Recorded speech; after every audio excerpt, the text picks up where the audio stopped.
as someone who has aspirations of a career in sports broadcasting, it is an absolute pleasure to be joined by Sky Sports News presenter Julian Warren. But seeing as the both of us are Evertonians, really, I think there's only one place to start. Monday evening, 8 p.m. to be exact, Everton announced the signing of Colombian international James Rodriguez on a 2-year deal from Real Madrid. So, Julian, thanks ever so much for joining me. I'm sure with your work and all, you've been submerged in Everton's transfer activity over the last couple of weeks. What was your response to James finally being confirmed as an Everton player last night? Yeah, good to speak to you. Thanks for having me on. The frustration for all Evertonians was the wait, wasn't it? That's the worst bit. The wait is, it's only natural that we're pessimistic, isn't it? You start thinking this is going to fall through, he's going to change his mind, there's going to be a medical issue or something. So that wait seemed to have gone on for weeks, didn't it? But to finally see it come through, it's like I said to you on Insta last night. I think if you'd said to us a year ago, Ancelotti will be your manager and you'll be signing James Rodriguez, we'd be like, yeah, right, whatever. But, the stars have aligned, it's come to that. And I'm split. Part of me, I'm trying to be the positive optimist. I think what a player he was 6 years ago, best player at the World Cup. Real Madrid, 13 goals, 13 assists in 29 games the following season. Mm-hmm. Great year with Carlo at Bayern Munich. So he knows him well. He gets the best out of him. He loves playing for him. And he's a world-class player on his day. But there is then the Evertonian inside me that comes through and thinks, he's not done it for a couple of years, has he? But in fairness, he's not played many games. He's not had many chances. He's been out of favour at Real Madrid. His face didn't fit with Zidane. I think Gareth Bale knows all about that. So, here he is, big name. He's going to be the main man. And, it could turn into a massive stroke. For 22 million, why not? Give it a go, and he could be a superstar for us. No, most definitely. And, you touched on it there. I think the most anxious moment of it all really was that wait last night. I think everyone was saying, it's going to be 5 o'clock. Oh, it's going to be 6 o'clock, 7 o'clock. And as I say, 8 o'clock, the news was finally announced. And amongst the madness of Evertonians online last night, one of the things that really stuck with me, it was a tweet that came out by the great Alan Myers saying that Everton have plans. I can't think of it off the top of my head, but basically Everton have plans to hugely expand their presence and their marketing within Colombia and the South American market. So just how important do you think that is for Everton to expand their global reach with, the signing of such a global superstar? I think, for Evertonians living in this country, we might say, well, the most important thing is to get successful on the pitch and start winning stuff again. That's what we want to see. And of course it is. But yeah, the modern world of football it's your brand, isn't it? You've got to be big in this country and you've got to have the worldwide brand. And, bringing Carlo Ancelotti in was a major step on making us a European force again. And now to bring in, we've already got Richarlison, haven't we? And Alan joining him. So you've got that Brazil box ticked. And now to touch, get into Colombia as well. I know Yerry Mina's been there as well. But this time, James Rodriguez is following on, Instagram, Twitter.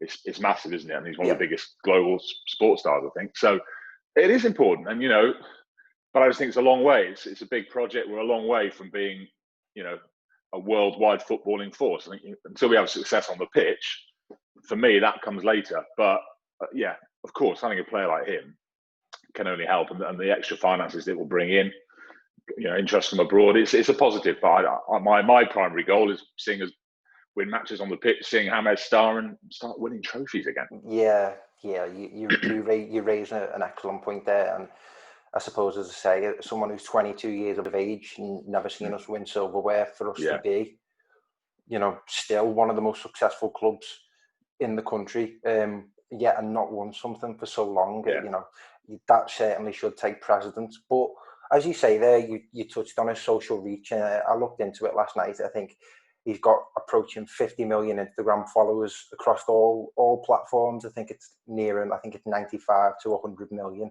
which is absolutely insane. And in regards to, football and superstars, I think he's the 4th most followed footballer on social media.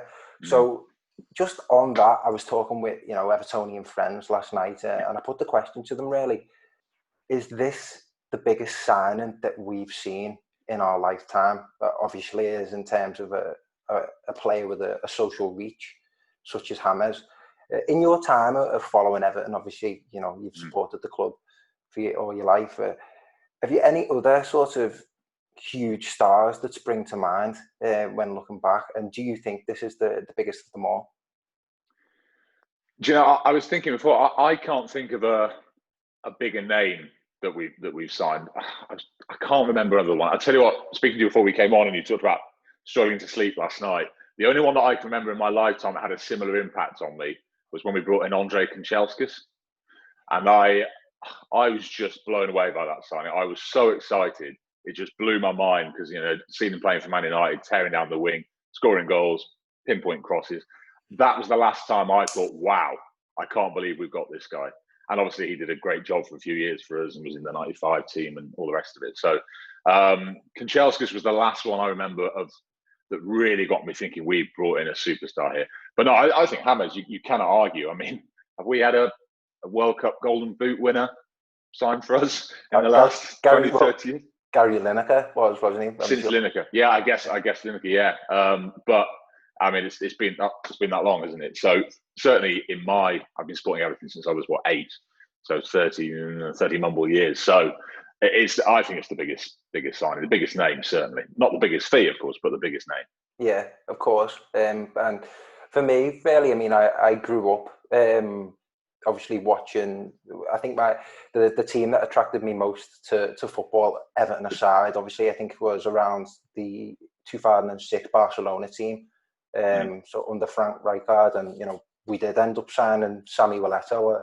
A lot of people do forget that, and I think that's another name that springs to mind. But just for the the audience at GrandOldTeam and whatnot, just to touch on, I think what makes sport, obviously, and what makes people so passionate about sport is those personal preferences and those subjective meanings to the individual. So in terms of, as you say, following Everton as a boy, what are some of your fondest memories? And have you got any sort of games, goals or players that spring to mind? Yeah, I mean, I grew up on the Wirral side. It was blue or red in the mid-80s. It was, that was your choice. And I went blue, and my half-brothers, my best mate went red. And obviously they've been winning things ever since. But yeah, at the time we were winning stuff, weren't we? We were one of the best teams in the land. And my memories of Everton are me and my dad taking me along sort of age 7 or 8, I think 87. So I was a bit of a glory hunter first year when we won the league, was when I started going. And my dad used to take me along, and I was dressed up in my little Everton tracksuit. We used to park at the other side of the Anfield Cemetery and walk through the cemetery, and the ground just appears, doesn't it, on the horizon, just sort of looms up large. And of course, as a little lad, you see this great place come up in front of you, and it's just like spine tingling. I get the goosebumps thinking about it now, and you hear the music and the smells of the food outside, and the same tunes, George Harrison being played on the radio inside the stadium on the tannoy. So I just got great memories of going as a lad. Sadly, these days I don't get there as much, obviously, because living in down south and working in London, it's tricky. I've got a young family as well, so I can't get to as many games as I'd like. But fond memories. I had a season ticket for a number of years as well. In terms of games that stand out and goals, for me, actually, goal-wise, I don't think anything more significant for me than the ride-out FA Cup final goal in '95, just because it's the last goal we scored that won us anything. Yeah. The perfect counter-attack. I was at home with my mates because I was about 16, 17, so I think I was sixth form, watching it in my lounge with my mates. He scored, I jumped up, took out the lampshade in my mum and dad's lounge. And actually, I got to speak to him and Graham Stewart a couple of months ago.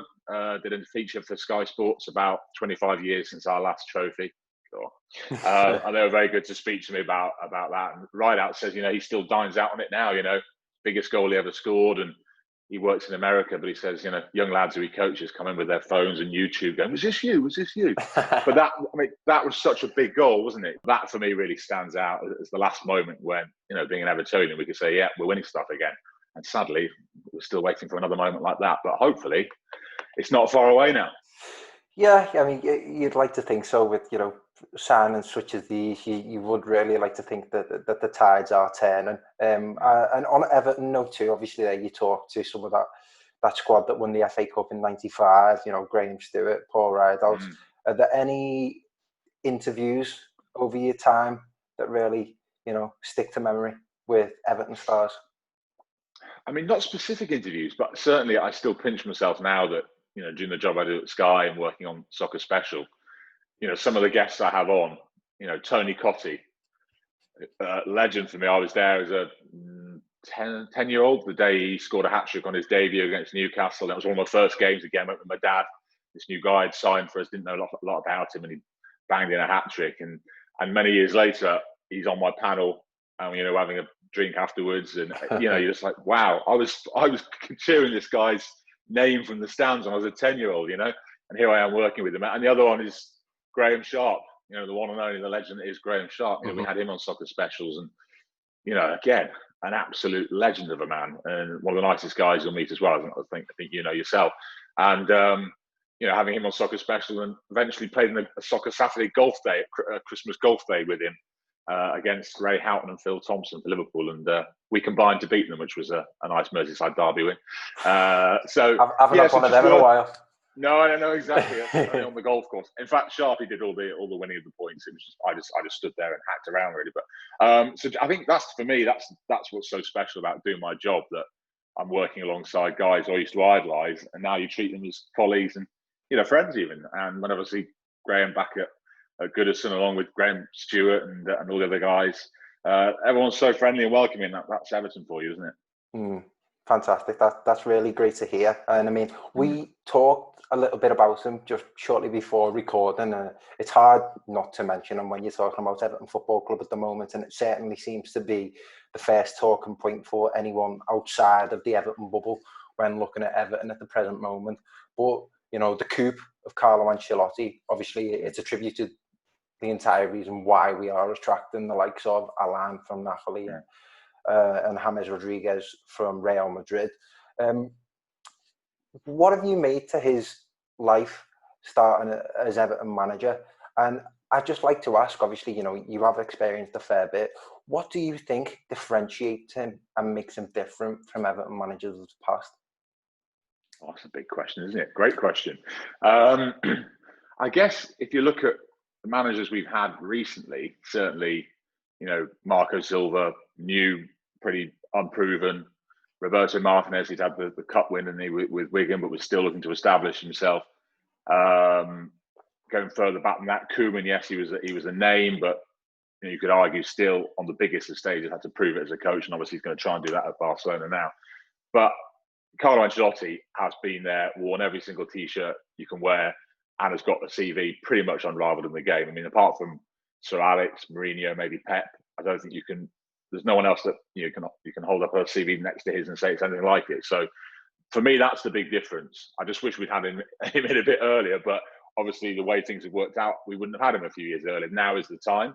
For those that argue that maybe he's peaked and he's not the manager he was, but I think the skills he's clearly inherited over the years, he's a proven winner. You're not going to lose that overnight. And I think the respect he'll instantly command with the players. They all say it, don't they? When they play for him, I'm playing for Carlo Ancelotti, and when he talks, you listen. And I think we've seen the pull he's had on Rodriguez and Alan.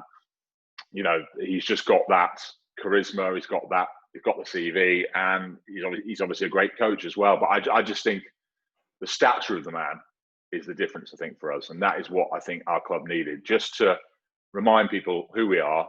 We need a top draw manager. There's no disrespect to anybody who went before, but Carlo Ancelotti's CV, for me, for where we want to get to, is the difference. And yeah, he's never had a challenge like Everton probably in the last 30 years.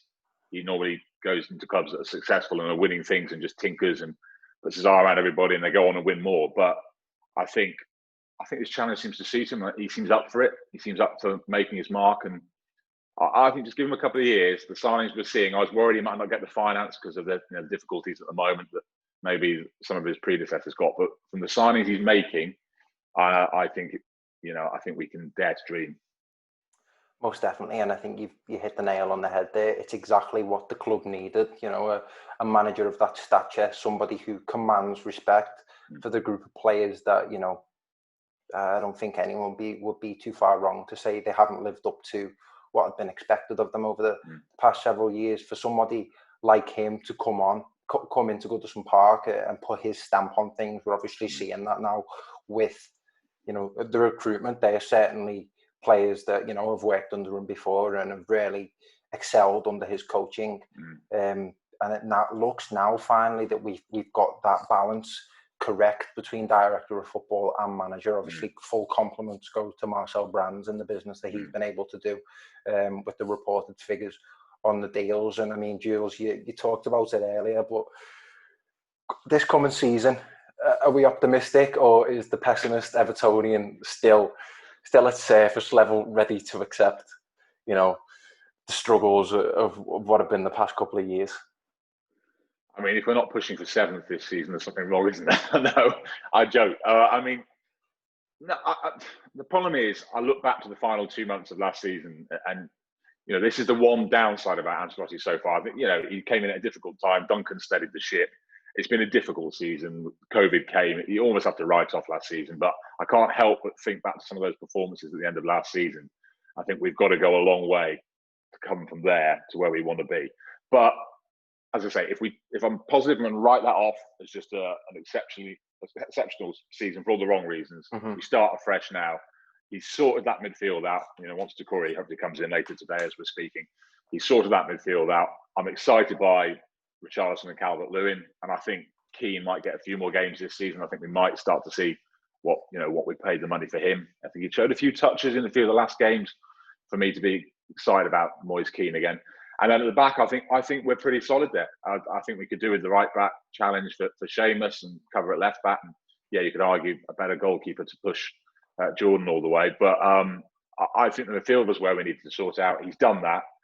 And, a lot of clubs are still going through transitions. Jose's still trying to settle in at Spurs. Arteta, yeah, he's made steps forward, but he's still got work to do at Arsenal. Wolves and Sheffield United had a good season. No guarantees they'll back it up this season. So I think 6th, if we can get 6th, I think that has got to be the target. Ancelotti has not come in to be happily finishing 7th, 8th, 9th, is he? That's not what he's there for. He wants European football. Yeah, we want the Champions League, of course we do, but I think it's got to be baby steps. And if you offer me 6th now, absolutely snatch your hands off for it. Well, Jules, thanks very much for your time. As I say, no problem. I've learned an awful lot, and I really do appreciate you taking the time out to speak to me. And Europe this season, eh? Oh, no problems. I say, Max, thanks again for asking, and all the best with the podcast. And hopefully, where are we now? September, May time, we might be looking at Europe or Cup final, maybe the FA Cup's got our name on it this year, quite possibly. But yeah, it's been too long, isn't it? Like you said, you've never seen us win anything. And, I think back to 95 when I was 17. And if you told me then that we wouldn't win anything else, that I'd be sitting here when I'm 42, I just wouldn't have believed it. So it's about time, isn't it? And, in Carlo we trust. I think we're going in the right direction. Most definitely. Thanks for listening, everybody. So that concludes Talking Everton with Sky Sports News presenter Julian Warren. I thoroughly enjoyed that. Hopefully you did the same. I'd just like to thank Julian for his time, and I think it's evident really that, like many of us, he's a passionate Evertonian, just wanting to see the team performing well again and being in contention for honours. For those that are interested, if you follow any of the stuff that I do, you'll know that I'm really keen in establishing a career within sports broadcasting. So myself and Julian did go on to have further discussion about his life at Sky Sports News and the career path and journey that led him to where he is today. It was full of some fantastic stories and lessons for people like myself, which had some great sports stars thrown in there as well.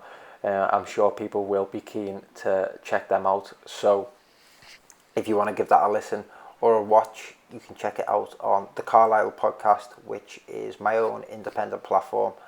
It's available on YouTube or on any podcast provider, so Apple Podcasts and Spotify. So it's been great this past 24 hours getting to see Everton trends worldwide and establish a bigger community within Colombia. Hats off to the club for launching different social pages for different, nationalities as well. That's been fantastic to see. And I'm sure at some point GrandOldTeam will be popping up on people's feeds in Colombia, which is absolutely fantastic. So thanks for tuning in, and make sure to check out GrandOldTeam on their social platforms, the website or the forum. Thanks for listening. Take care.